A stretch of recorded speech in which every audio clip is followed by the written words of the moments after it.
Ho aminareo aneriavana ny fahasoavana sy ny fiadanana avy amin'Andriamanitra ray sy Jesoa Kristy tompontsika. Amen. Ny fahamarinana amin'ny finoana. Ny fahamarinana amin'ny finoana.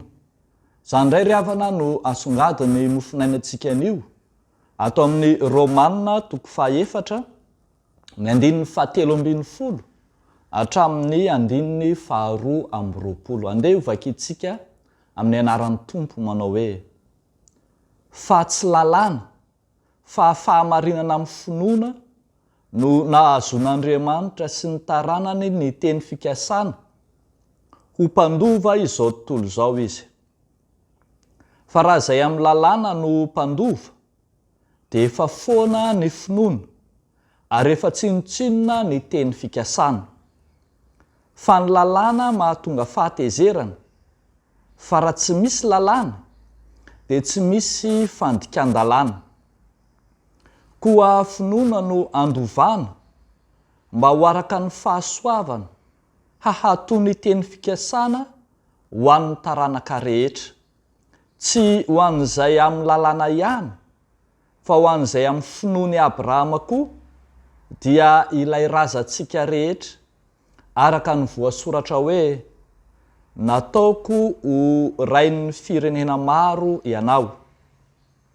Teo anatrehan'izay ninony dia Andriamanitra izay mamelona ny maty sy miantso ny tsy misy toy ny misy, ary na dia efa tsy nisy nanantenana aza dia nanantena ihany izy kanino mba ho rain'ny firenena maro araka ny voalaza hoe ho tahaka izany ny taranakao. Ary satria tsy mba nalemy finoana izy dia ny hevitra ny tenany izay efa ohatran'ny maty fa efa tokony ho 100 taona izy sy ny fahafatesan'ny kibon'ny Sara, ary tsy nianahana ny amin'ny teny fikasan'Andriamanitra tamin'ny tsy finoana izy fa nampaherezin'ny finoana ka nanome voninahitra an'Andriamanitra, ary natoky indrindra fa izay nolazainy dia hainy atao koa dia nisaina ho fahamarinany izany. Ray masino, manamasinanay amin'ny fahamarinana, ny teninao no fahamarinana. Amen. Ny fahamarinana amin'ny finoana. Izany lohahevitra izany ry havana dia milaza amintsika fa finoana no amonjena fa tsy ny asa na ny lalàna. Ny asa tsy mahavonjy ary tsy araka ny habetsaky ny asa no amonjena ny olona fa ny finoana. Tahaka izany koa tsy ny lalàna, fa ny lalàna dia nahitana tsinony samihafa. Eto izao dia hitantsika fa raha tsy misy ny lalàna dia tsy misy ny fandikan-dalàna. Ny lalàna dia natao ho an'ny jiosy ihany, tahaka ny famorana, fa ny finoana kosa dia ho an'ny olona rehetra. Toa-kevitra mafonja izay entin'ny soratra masina nazavana izany ny finoany Abrahama, lay rain'ny mino, lay niandohan'ny jiosy rehetra. Azo lazaina fa tsy ny asan'ny Abrahama no nanamarinana azy. Mety misy asa ihany izy ho ny soratra masina fa tsy teo anatrehan'Andriamanitra. Mety misy asa ihany izy saingy ny finoana no tena nanamarinana azy. Tamin'ny andro rahateo tsy mbola nahalala akory ny lalàna sy ny fisiany izay vao naorina tateo aoriana.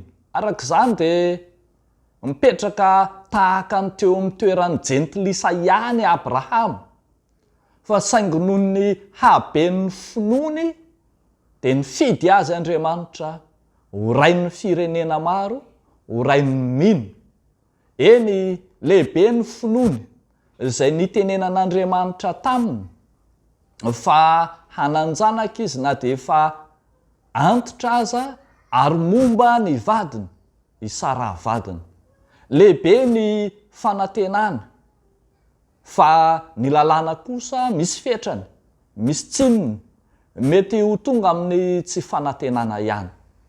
Arak'izany dia mampianatra antsika izao soratra masina izao ny amin'ny hasarobidy ny fahamarinana amin'ny finoana sy ny fanamarinana amin'ny finoana ary ny anjara toeran'ny finoana kristianina. Finoana izay miorina ao amin'ny Jesoa Kristy ilay taranaky i Abrahama sy Isaka. Finoana izay miorina amin'ny fanavotana izay nataon'i Kristy teo amin'ny hazo fijaliana. Arak'izany ry havako malala, zava-dehibe eo amin'ny fiainan'ny mpino ny finoana. Ny finoana ny asan'i Kristy teo amin'ny fiainany, ny finoana ny asam-pamonjena, ny finoana ny famelan-keloko, ary amin'ny finoana no anambarantsika isan-kalahady ny tenin'ny mpanao salamo manao hoe sambatra ny olona izay voavela ny elony sy voasarona ny fahotana, sambatra ny olona izay tsy isain'i Jehovah eloka ary tsy misy fitaka ny fanahiny. Teolojia matanjaka ao amin'ny fiangonana protestanta ry havako, protestanta réformé, ny teolojian'ny finoana. Ny finoana no andraisam-pahasoavana, ny asam-pahasoavana eo amin'ny mino dia raisina amin'ny alalan'ny finoana. Ny finoana no andraisantsika ny asam-pahasoavana teo amin'ny batisa. Ny finoana no andraisantsika ny asam-pahasoavana ao amin'ny fanasan'ny tompo, izay andraisantsika ny famelan-keloka avy amin'Andriamanitra. Ao amin'ny fiangonana protestanta réformé dia matanjaka ny teolojian'ilay hoe ny finoana ireriana sy ny fahasoavana ireriana. Aoka hanaiky isika fa efa nanafaka antsika Kristy teo amin'ny batisa, teo amin'ny andraisana, teo amin'ny fanasan'ny tompo. Aza manaiky ho ampitambolen'ny devoly sy ho angolen'ny devoly any amin'ny tsy finoana ka eritreretanao andro lava fa misy fahotana tsy voavelan'Andriamanitra, misy heloka izay ataonao ka tsy vitan'Andriamanitra ny mamela azy, misy fahadosoana tsy vitan'ny rano Kristy ny manadio azy.